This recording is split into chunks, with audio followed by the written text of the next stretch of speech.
Yes, if I confirm, it's your boy Foxy P in the building. I like your boy. The chopper of yam and the fryer of plantain. Yes, 1995, 1999 Gidigbo champion. The first Igbo governor of Lagos State. But once I yes, can I say yes, we fit. Yes, but I confirm. When in doubt, show that breast.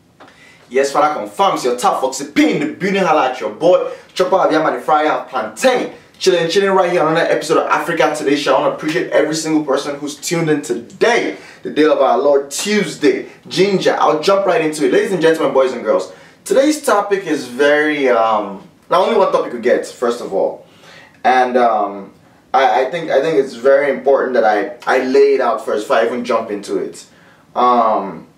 Mainly because I know how with these videos you're saying how you feel at a certain point in time.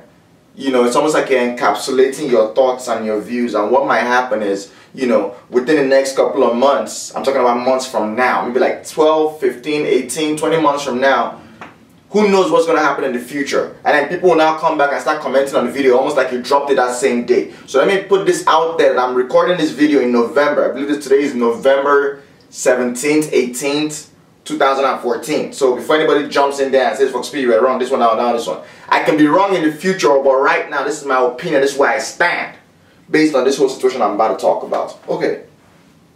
So, anybody who follows African news, anybody who follows Nigerian news, you know what happened in Yobe State, where you had about 50 students that died from the bomb blast. I'm saying 50, I believe the official number says 48, but I know how our news people always do. Whenever there's any bomb blast, any situation, maybe car keep a scene, whatever, any car accidents, they go and they count number of dead bodies that are there at that point in time. Boom, boom, boom, boom, boom, boom, boom. They don't count number of people in hospital, they don't count number of people that are almost dying. So I believe that with that kind of situation, judging by the pictures I saw, the insurance that were still in the hospital, some people may or probably did payment after the fact. So I'm just going to say over 50 children that died. They were in their school assembly time, you know how it is, you're about to sing your national anthem, school anthem, whatever it is you sing, and then boom, that's how you have a suicide bomber that just come and bomb all these children, bomb all of them and kill them. And that thing happened last Monday. I wasn't able to talk about it on the Tuesday show because I recorded that Tuesday show actually on Friday before. So you know how it is. I'm trying to do a Tuesday, Friday Africa Today show. But sometimes you know how life is. Things get in the way. When that happened, it made me feel so bad because these are children who are our future. Should you understand? They didn't do anything. I mean, how are these children even involved in this whole situation? They're not running for office. These guys are not even military. They're not police. They're just small students that are going to school early morning. I can't go and drop a bomb for them at like 7:30, 7:50 in the morning when children are coming to school to start their day. Come on now, that's crazy. So the more I thought about it, the more I was now thinking to myself like, now wow, this Boko Haram thing has really taken to the next level. And I challenged myself and I said, you know what, I'm going to read up on this Boko Haram. I'm going to read deeper because there's a lot of things there's a lot of misconceptions that we have right now about these guys being a terrorist organization, and that's, I don't think holds water anymore. I'm like, let me understand, really, let me get to the bottom of it. I don't know if you guys remember the video I put out, I think it was Africa Today Show 50 something, where I talked about, like, you know, the kidnapping of the girls and all that kind of stuff. It was a long video, I think it was probably almost an hour or so, where I talked about trying to understand how Boko Haram came about and everything else, and how what they did with the girls and all that kind of stuff, and the reason why nobody really cares about the fact that those girls were kidnapped and all that kind of stuff. But now I was thinking, so I said, we have this Boko Haram issue. Why did they even come apart? How did they even come together? And I started doing my research. Of course, everybody knows the story about how they had your guy Yusuf that was in there. And of course, you know, in 2009, they started doing their wall. So basically, Boko Haram started in the year 2002.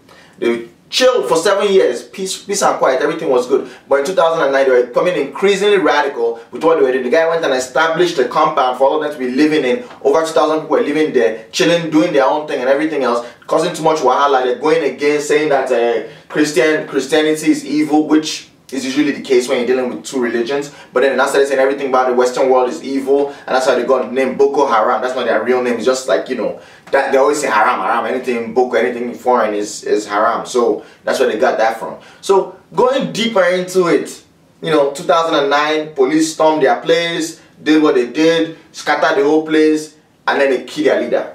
So 2010, That's when you have this guy Shekau, who was the second in command of the Yusuf guy. They entered into a whole bunch of prisons, so they had a significant number of prison breaks in that 2010. In and around that whole Borno State area, Maiduguri, all those prisons that were there, they were able to bust out about 105 of their followers, and then by recruiting about 600 more prisoners that they escaped with, they now form the groundwork of what we know as Boko Haram today, who are attacking everything that they're attacking. So the more I started thinking, I was like, okay, this guy will say go start this Boko Haram killing in 2002, where he get all inspiration from? And the more I was peeling, you say Nigeria history be like onion. As you peel more, you go to find more onion. Who inspired this dude? Why did he decide to start doing what he's doing? That's why I stumbled upon this guy called Metasine. Ladies and gentlemen, boys and girls, I had never known about this guy before. Apparently, this whole idea that you have a significant number of people, or maybe you can say a small group of people who are hell-bent on just causing wahala, on to say their religion is the way they want to be doing things and anybody that's doing anything else is wrong, it didn't start today. The whole idea that you can have an Islamic sect that just believes in going back in time, that anything about Western world is bad for you, it didn't start today. The fact that you have a group of people that are doing that Muslim sect parole, and because of that they want to kill and bomb and destroy everybody else that's not even them, it didn't start today. Ladies and gentlemen, this Metasine guy, back in the 80s, I'm talking about like back in the early 80s, in 1980, this guy, him and his group, the Metasine group, right there in Kano, they started a riot where they killed almost 5,000 people. It was a big situation. The military had to be involved to squash the whole thing. It was really, really bad. As the military entered, that's so they shoot the guy. The guy eventually died out of his injuries and everything else.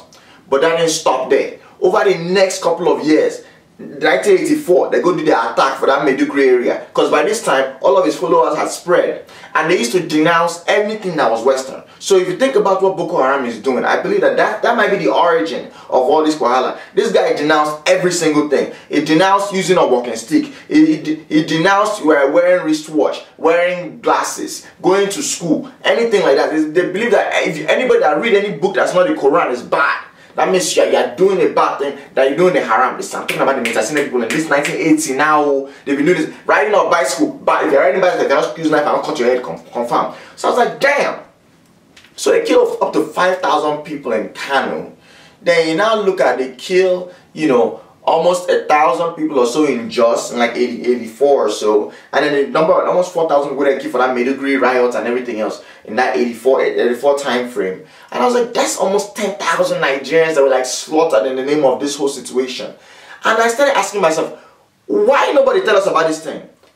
You know, say for our social studies, we are so big on learning about the fact that Mungo Park was one that discovered River Niger, which makes you wonder, all those people they say Foundation and Asaba, we say River Niger has been passing through there since the beginning of time. They don't say what are they there, but we are good on teaching our children and our children's children Mungo Park, a Oyibo man came and discovered River Niger. But we won't teach about our own culture, our own history, things that happen. We've had religious uprisings since the beginning of time. We've never talked about it. Maybe if we were educated about the fact that, yo, somebody has come and showed this kind of craze before, we will be able to come back and say, yo, this thing is happening again. And when you start thinking about it, the people that were leading Nigeria at that time are still the same people. The governor of Kano State at the time, Abubakar Rimi, who's one of the politicians that was running things not too long ago. Now let's not lie. We don't teach our history. So why won't we make the same mistakes? Think about it now. They approached this whole situation now with this Yusuf guy that started Boko Haram with the same way they did with the Metasine people, where they went with gun, shoot them and kill their leader. And guess what happened? Even the killing of the leader did not end the whole thing. It spread over the next couple of years. They spread out to different parts of northern Nigeria, and they're causing wahala, wrecking havoc and everything else, and resulted in the killing of over 5,000 more people. So this Boko Haram thing, the same thing is playing out, where they kill the leader, thinking it would just squash the whole thing, but it backfired. Now Boko Haram is going crazy. We didn't learn from our mistakes in the past. We're making the same mistakes. We didn't learn from the fact that this Metasine guy did the same thing as Boko Haram people did. You open a compound with a school. You call it a religious school. You go and bring all those alamanjiri, all those poor children in the northern part of Nigeria that don't have any food. Nothing is going on in their life. They used to go to the car park As those ones are coming from village, they just be recruiting them. Come. Don't worry about anything else. Just come and be praying, come and be learning about God and everything else. So if you think about this Medicine guy and what he was teaching, he had his own brand of Islam that he was teaching to them. He was somebody that believed that, yo, you can't read any book except the Quran or else it's wrong. He didn't believe Prophet Muhammad. He called down with us a useless Arab animal. That's what he used to say about Prophet Muhammad, which is unheard of. Any Muslim that you know, you can never ever say something like that in front of them. But he believed that, yo, this Prophet Muhammad is not the one we should be following. There's even reports saying that the Quran itself, say all the Quran we didn't get for your house, say the guy went there, they crossed out Prophet Muhammad's name and put his own name, Medicine, in there. This thing I'm saying, I'm not the one that invented it. You can go and do your research. You research the Medicine people, I'll put their name there so you can search it. Most of what I got was from articles that I found. You know, this one lady who's a great researcher, Elizabeth Isiche. If you're Igbo and you want to understand the history of Igbo people, she wrote this one amazing book where she was, you know, going back in time about Igbo people and trying to explain why, unlike how the Yorubas can say, oh, they came from Mecca and all that kind of stuff, you know, or, you know, you have a lot of cultures that can say, oh, we came from somewhere else. The Igbos cannot really, if you look at Igbo tradition itself, fuck all this nonsense they're talking about Igbos being Jews. Oh, if you look in the real sense of it, Igbo people, they'll say, we're from there, we've never been from anywhere else. So the Medicine people, they wanted the same thing. They were trying to create their own enclave, their own Islamic state, to do their own thing and to be living their own lives and to be left alone. Which is nothing wrong. There's nothing wrong with it. If you want to be left alone and not be doing your own craze, you can do that and be doing it and be going. But it seems like that's the same thing Boko Haram is trying to do. So my question now is this. If you look at what they did in the early 80s, and you look at that and you can see the correlation between then and now, why should we be approaching it the same way we approached it before? Think about this now. I know what I'm saying might sound really, really crazy. But if you think about the fact that our government has let us down completely. You have a situation now where we've lost, I believe, between 3,000 to 5,000 Nigerians have been killed by bomb blasts and all the attacks by Boko Haram. You've displaced over 600,000 Nigerians that have been displaced as a result of the conflict. You have almost 11,000 Nigerians who are now living as refugees in Cameroon. It was so sad that I read an article yesterday where they're saying that Cameroon came out and gave birth certificates and proof of citizenship to over 250 Nigerian children that were born in Cameroon since their parents ran there in 2013 to now. You know, people are making joke about, now wow, some people say they climbed themselves during war. Of course, that's why most people are born. That's why you look at, a lot of Igbo children were born between 1966 and 1970, because during war, that's the only thing you can use for excitement. When you have done it from bomb, you now look at your babe, now look at your wife, like, this might be the last time where I come here, just bend down. That's how people do it. So you look at the fact that, you know, we have all these conflicts, things that have been happening. Then you look at you look at the signs. You look at our posture, the posture of our government. Think about how long it took before we even agreed that yes, the Chibok girls were actually kidnapped. I don't know if you guys remember that whole situation where they come back and say, no, it's impossible. How can 250 girls be there when we already told all the schools to close? What do you mean they were there for WAEC? Remember all those times when Patience Jonathan and Goodluck Jonathan, the conflict, the information that was coming was just nonsense. Like, yo, those girls were not kidnapped. Where's the list of girls? Principal, I beg, you could not even kidnap any girls, Jerry. This is just a lie that's just being told just to create havoc. If you remember that. Think about how many times we've claimed that we found the Chibok girls. Remember, it was almost a running joke. Every single day, the military would say, oh, we found a cluster of girls from a helicopter, almost 150 of them. We're about to go save them today. When we see them? Never. Not never. We never saw any of those girls. Every day, just behind that some girls escape, some have escaped back with Bele, some have escaped back with Pekin. All those kind of things. Then think about how many times we had all those explosions. Every time that they had all those suicide bombing. It's like, it's not a suicide bomb, it's a tanker. Now tanker ain't explode. How many tankers want to explode in one single part of the world?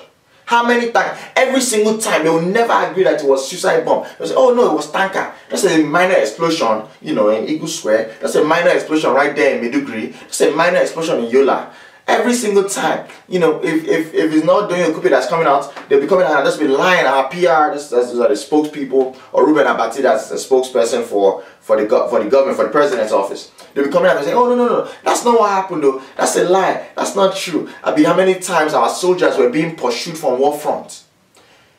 How can you be telling me that these people have more, they are better armed than you, when it's your own ammunition that you ran away and left, that they now came and picked up? You know, how many times do we deny the existence of the fighting? How many times do we jump up and say, oh no, those Boko Haram are not Nigerians, so they are Niger?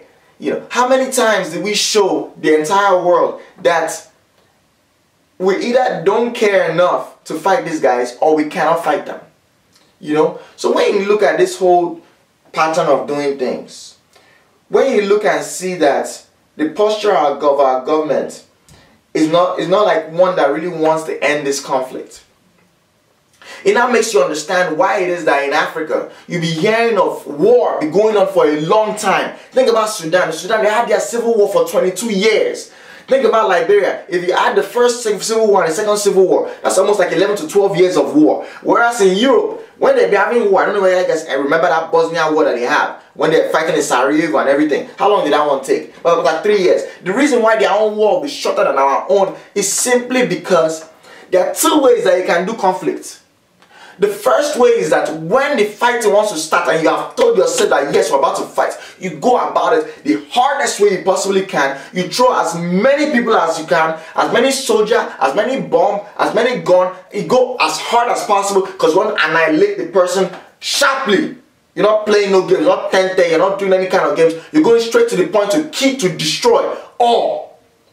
Now, if you start doing that and you now find out that, either this guy is deeply rooted in his conviction, doesn't want to hear a word, he doesn't want to cave in, that's when you go straight to diplomacy. My guy, what exactly is vexing you? Think about it now. Think about how the breakdown of USSR, breakdown of Czechoslovakia, breakdown of Yugoslavia. See how the whole Bosnia parole, they created Serbia, created Bosnia and Herzegovina, the Czech Republic. Different countries were created and came out of the whole conflict that they had around that same time. You know, up for the fact that people saying like, look, if you don't want to be with us, oh yeah, be going. So, but we as Africans, when we have our own war, we'll be having long-term war. Long-term war. Because we look at the war like it becomes our new normal. It becomes a new, okay, I understand that when I'm going to school, I'll be hearing bomb, boom, boom, boom. Okay, I know that when I'm crossing this main road, I'll be bending because that's where they be firing AK-47. It's crazy. When you think about war, you have to understand that war is, human beings were not created to kill each other.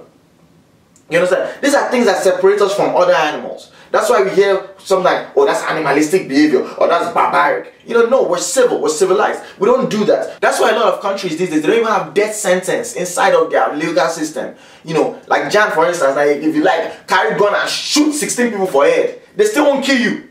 The part that they give you like life in prison, that life in prison might end up being just 30 years because the definition of life is completely different from the definition of life in America. You know, they can say life imprisonment is for your natural life length with no chance of parole, or they can still kill you. If you keep as if America, they kill you too in some states, like Texas or whatever. You know, so you have places that they don't believe that human beings should be killing another human being. So when you're in war, when you're actually taking up arms to kill somebody else, that is. It's not normal. You understand? There's a suspension of real life. It just be like sometimes when your brother go vex you. And you know that this is my brother. I love him to the end of the world, but at the same time, he don't vex me too much. He don't disturb my life. It's time for him to chop beating. And before you give him that first attack, that first punch, we go tear your eye. You go first come out your brain. Put your brain for the side. Say, I won't be needing you right now. Because it's a temporary insanity that's about to go on. Because this is somebody I love, but at the same time, I'm about to throw blow to discharge your head. When you go punch, I mean, your face go swell up like all those fella in the ball when they set for Lagos. Confirm. At the end of that day, you carry your brain and put it back, and when I go see join back together. That's because that level of violence is not normal to us. That's not how we're raised. You get what I'm talking about? So, but on the African side, it's the new normal. You can keep going on for years and be fighting. Think about this now. I read something that they said, I read an article where they were making the point that Nigeria has lost more people to terrorists in the past year than any other country in the world. I was like, damn! I don't think say we get terrorism like that real bad. Because if you look at our news, everything is still going on. Jonathan is still running for re-election. You know, already go buy a bag of rice and everything. APC, they're there jumping around. Whether Buhari ain't going to be their leader, being Atiku ain't going to be their president, or is it going to be Tambuwala, which of his name is it, the speaker? Everybody's still jumping all around. You know, last week everybody drop album, MI drop album, Flavor drop album, Olamide drop album. Life is still going well. We're already inside Mbamba month, so you know Christmas is already coming. So all my Igbo people that are in Lagos, they're already looking for Chisco and Akademi Chico to go village. So it's like life is still going on. However, for those people who are there in the Northeast, their lives are not complete.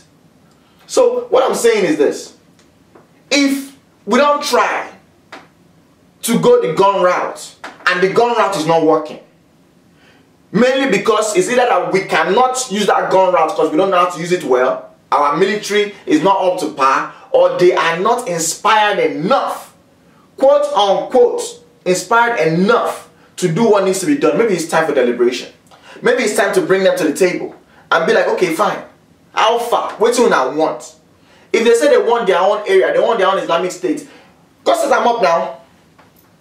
If that's what you want, if that's what's going to give you peace, if that's what's going to tell us that, look, our children can be able to go to school. Can you imagine that a lot of schools there in Borno State, they're saying that they're about to reopen.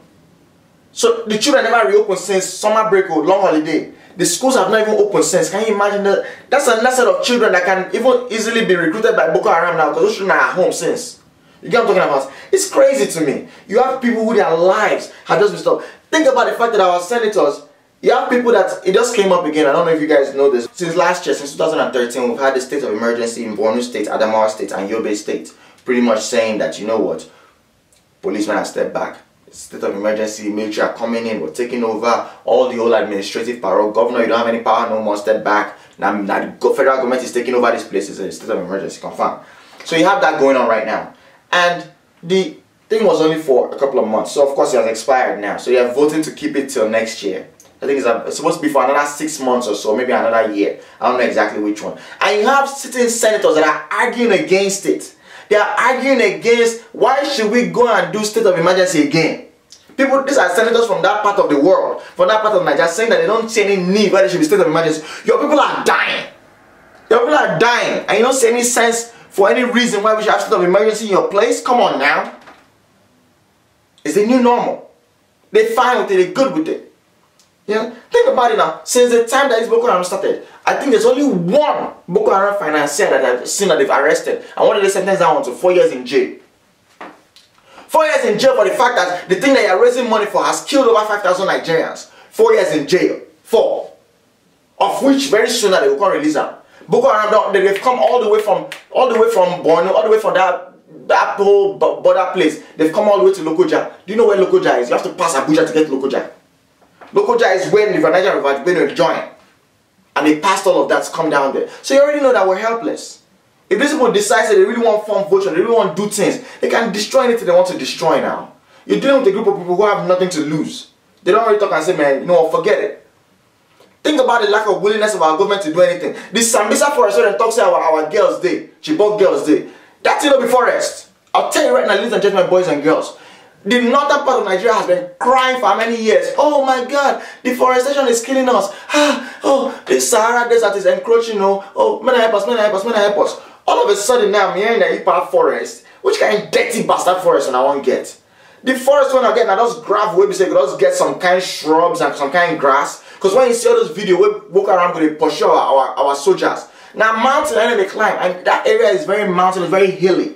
But there is no forest in the real sense of the word. Like when you go to your state, when you go see forest, when you go to Bomasha, go see forest. Come Ebola, when you see forest. Forest with thick, virgin forest. So they say, as you go through that forest, you don't go see spirit, but you feel that spirit is there, confirmed. Forest, so we say you go see animal where people don't talk say it has been extinct. That animal has been chilling there for 10,000 years, just not doing anything. When you near confirmed. That's the real forest. So there's no forest there. You have technology. Oh Lord. If not number of people that have made money, eating good off of this whole situation right now. The fact that Nigeria went and bought a closed circuit television system that they put all over Abuja to be monitoring everything, buying from China. How much they spend? You know that has to be like millions or running into the billions where they spend on top of that one. What did that do? Did it really help anything? They just want to make sure they protect themselves. Person already collect that contract, don't chop off from out. So there people that make so much money. Think about the money where they cash for this pastor, Ayo researcher for playing $9.6 million where they cash inside there. Think about the other 5 point something million what we do with transfer. Those money have not even come back to us yet. Think about it now. So that's just money we say we find out, say the thing go outside, say they want use and buy gun, they want use and buy things. So to me, I'm looking at it like, what do they want? What do Boko Haram want? When I want in our own state, Abi. How about Cameroon Alpha? They say they want their own place. So Niger, Chad, waiting I think. They say they want their own space, Abi. Okay, when I come. More measure that same compound when I get before. We police can scatter. More giving about that same size. When I do my own thing. Is that what you guys want? Find out exactly what it is that they want. Because it don't make no sense no more. It don't make no sense. And there's a misconception. Before, I used to believe that it was because Jonathan they in power. If somebody Muslim come into power. Now lie, it will still continue. Because it is clear now to me that these Boko Haram people don't even send the rest of the Muslims where they are not. Because now from that research I don't find out about these other people, that Matisine people, they themselves don't even send any Muslim or other Muslim people. If you can come out and say that Prophet Muhammad is not the one in charge of Islam, let me say, you throwing up the finger to all Muslims then? Think about it now. So these guys, they don't care no more. But they're going to care about something. Find out what exactly it is that they want. So our children can survive. So that they can live. Let life continue. If they want their own place, give them their own place. It's not the first time. Nigeria, I don't know if you carry Bakassi, go give Cameroon. Find where they want to do. Now I want to create our own enclave for here. Okay, now I want to put the place for them. Then carry bad boy and cover the whole place with bad boy and see when they don't feel escape. Or give them their own place for like 1 year. And then after you don't realize it, only then they get bomb that whole place to the end of the world. Can him and die, can him and bury him. Who cares? Nobody cares. Nobody's going to shed a tear. If they want me to build their own Guantanamo Bay for them, we'll be saying, nah, only then I go there. If that's what they want, give it to them. I know there's definitely some disadvantages if you think about the fact that, oh wow, are we going to now end up creating an enclave for more Islamic fighters? Like take for instance what happened in Yemen, where Yemen, by becoming so lawless, it now became like a place where you can go and train. Or think about what happened in Somalia, for instance, where the fact that there's not been any government since 1993 or 1994 has created it, made it so now you can go there if you want to train to become Muslim fighter, maybe you want to go any place, a jihadist or whatever. So you have all those pockets of places where there's widespread lawlessness has allowed it to become a melting pot. Or what you have in Libya right now, where we say the government not even there in charge. So it's definitely possible. But at the same time, find out what they want. We don't do it before. When Niger Delta people, then they worry. We did the same thing. Yes, Niger Delta, they don't really keep people like that. But the way they disrupted the economy of Nigeria was significant. You can't put a price on life. But if you think about how many pipelines were there cut, how they disrupt things. You have a country that's depending, over, is it 95 or 98% of our resource, of our foreign exchange is coming in through oil. And you had someone that was disrupting it to the extent where they say they're cutting down production by almost like 60%. It's significant now. When Shell they on top of your shoulder, they shout. Texaco they holler. Elf they shout. We had to do what we had to do. It's gonna rehabilitation. Rehabilitation turned into giving hundreds of millions every month to all those chairmen. Let's keep it real. I mean, nobody wants an Islamic state to be created. You know, but you could make the argument that as soon as you started letting Sharia come into Nigeria through Zamfara state, you already created an Islamic state. If you have an alternate police force that's enforcing laws in a place based on religion, that's an Islamic state. So let's not act like what these guys want is not already there in Nigeria. It's already there now. You know, think about the Sharia law. We're already there for right there for Zamfara. We're there for Kaduna. We're there for Kano. We're there for Katsina. We're there for all those northern states. You know, that's made it difficult for people to be able to live general, just basic lives. I know people will say their main business when they do that, they say that they sell beer. I know what they had to go through. How they had to move out, they had to completely move out of the north because of all that situation. You know, lives being completely destroyed. You know, at any point in time, all these flash mobs will just come up. So once you allow, you know, religion to mix with the state, once you allow religion to mix with politics, once you allow, you know, a set of laws to be created just based on faith, you've already gone into Islamic State now. Now don't forget that Nigeria is registered as one of the Islamic countries. It's already, we are registered as one of the Islamic countries. When I go look that thing up. So when you think about these things, it's not like whatever they're asking for is not that crazy. Give them what they want. Yeah, talk to them, find out. You know, and I beg if they want to go follow them, I mean, I don't go follow the old people that follow Yan. Those fake ceasefire people that follow Yan, because that's not them. If you're gonna talk to them, find out the right people. Tell them say that Shekan and I won't follow talk. Find out the way to follow and talk, and let's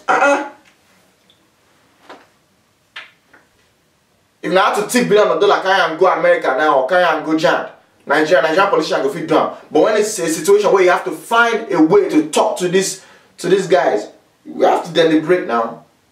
What's in the vex them? Follow them here. What exactly do you guys need? And then set that whole thing up. Make peace reign. It's an embarrassment. How you can have something like this going on for so long? What's happened now? In the words of our first lady, nobody only else waka come.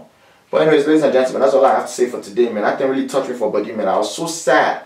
So sad. Small children for school during assembly. Bomb just come. Boom. Take that belly. It's terrible. It's terrible. You know. I mean, it shook me to my core. It just shook me to my core. I mean, I know, you know, it's there get some things will go happen. You said go down the look, say, which kind country? Where am I from? You know, every day we go jump up and down, Niger, you know. But things will also happen. It just sickens you to your stomach, you know. And then after that thing happen, you hear say our president, they go they help Burkina Faso people. They try to fix their situation. Man, nigga, your own house is on fire. You did there, they go check whether your neighbor's stove burst. Whereas your own house is on flames. You're there telling him that, oh God, they smell gas. You know? It's terrible. It's terrible. And it's so sad. And nobody gives a fuck. Not one of those politicians care. So I guess that's the question for today's episode. Do you think it's time for the government to open the door for dialogue? To try to resolve this conflict? Or maybe just continue to use gun through violence to try to end it? I want to see your comments, so please put your comments down below. I don't have all the answers like you guys always know, so I definitely love to hear from you guys. I am struggling to think of any other episode that I've not wanted to shoot as much as this one. You know, I can't even, to be honest with you guys, I can't even think of any. Maybe the Biafra one, you know, because there's no, this is supposed to be a funny show. There's nothing funny about this, man. I don't even lie to you guys. There's nothing funny about this, you know, so that's pretty much all I have for today, man. I mean, this, the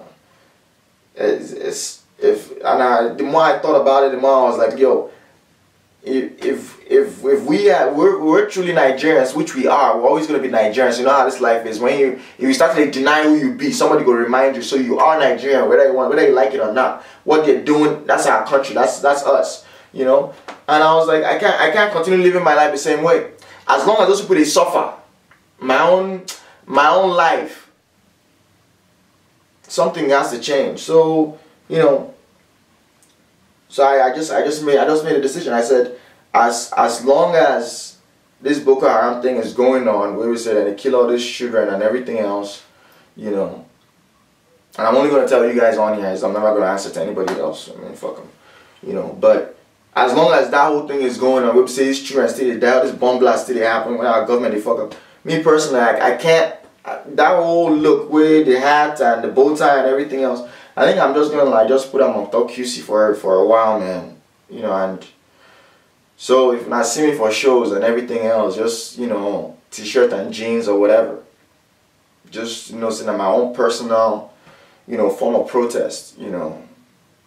And it's not a protest to let people know. It's a protest inside of my own mind, inside of my own spirit. Like, yo, everything is not okay. If those Chibok girls still do it and they suffer, they thought they don't marry them out, you know. Marry them out. 14, 15-year-old girls, and I'll marry them out to like 40, 50-year-old niggas who know it that they do that every night. You know, so you know, I can't be normal. My life can't just go on the same way.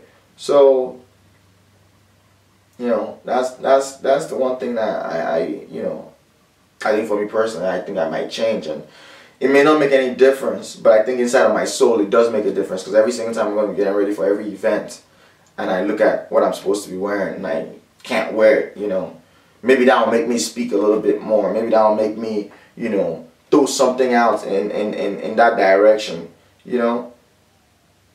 Man, I don't even know, man. Ladies and gentlemen, that's all I have for you guys, man. This weekend we're going to be at in New York, Core Foundation.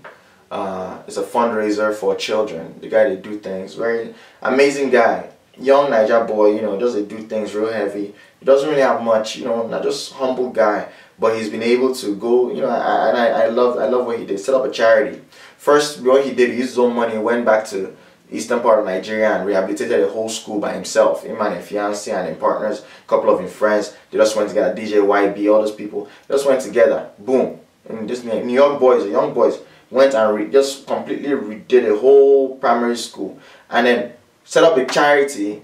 And for their launch, their first fundraiser, which they did in early this year, they brought the pictures and said, look at what we did by ourselves. Now, what's going to do it in another school, so we need your help. So a lot of people, I mean, that kind of stuff, you're going to say don't be 19. Your money is going to be used for the reason that it's going to be used. So I'm going to be performing there. Chief is going to be performing there. Clifford Owusu, somebody who I really respect, my Ghanaian comedian brother, is going to be performing. Just Bow is going to be hosting. A whole bunch of people. Lion Cat is going to perform. It's going to be really, really nice. It's out there in Queens. I'll put up the information so that way anybody in New York, you know, will be able to make it. Let's say buying or talk, say man and wife will come. So I'm going to expect them, you know, I say cheating. Cheating, where they always disturb me about Task Kitchen.